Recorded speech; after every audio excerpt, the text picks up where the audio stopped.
Qu'est-ce que je pense du projet Matarazzo? Mais c'est un projet qui naît dans la tête d'un fou génial, Alexandre, sur une figure extrêmement nostalgique. Extrêmement nostalgique. C'est un lieu qui parle d'une nostalgie, c'est un lieu qui parle de résistance à une modernité épuisée.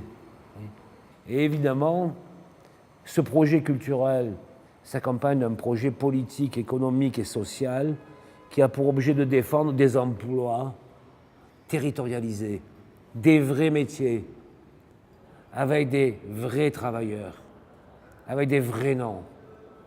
Ce que je trouve formidable à Matarazzo, c'est qu'on ne délocalise pas, on ne délocalise pas les emplois. On les réinvente, on les cimente, on les enracine. Je suis un architecte anxieux.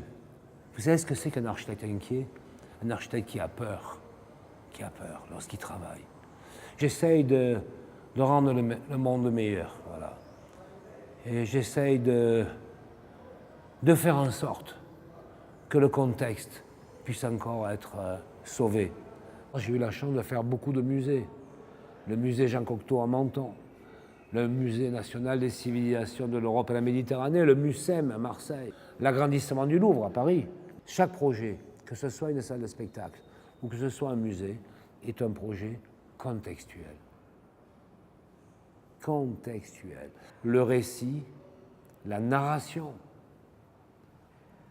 le discours, la poésie sont plus que jamais nécessaires. Et il convient que nous prenions des risques,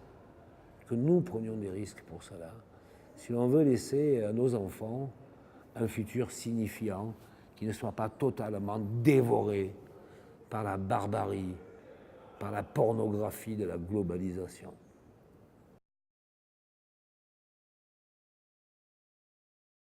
Ce que je veux surtout, je ne veux pas perturber le dispositif. Je ne veux pas prendre en otage ce qui existe. Je ne veux pas détruire ce qui existe. Je veux seulement essayer de contribuer à la fluidité spatiale, au fonctionnement, à la lisibilité. Dans tous les cas, il faut conserver la périphérie, la périmétrie de tous ces lieux. Conserver les murs de façade, les voir, ne pas les cacher, ne pas diviser. Ma contribution sera de réécrire ce réel, de s'accrocher à lui, de faire attention et de préserver la valeur d'ancienneté autant que la valeur historique, parce qu'ici, les deux se croisent. Valeur historique au plan patrimonial, valeur d'ancienneté au sens de la physicalité. Dans ce contexte-là, je vais essayer d'introduire sans douleur de nouvelles fonctions, expositions, salles de concert, avec prudence.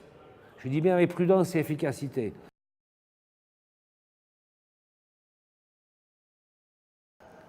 Est un projet éminemment politique.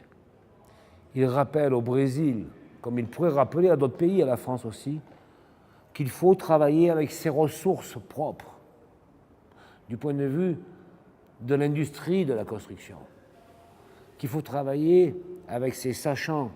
Et si ces sachants ne sont plus là, il faut refabriquer cette mémoire. Je trouve formidable de travailler avec du bois brésilien, de travailler avec de la pierre brésilienne, de travailler avec du béton brésilien, de travailler avec des tissus brésiliens, de travailler avec des artistes aussi brésiliens.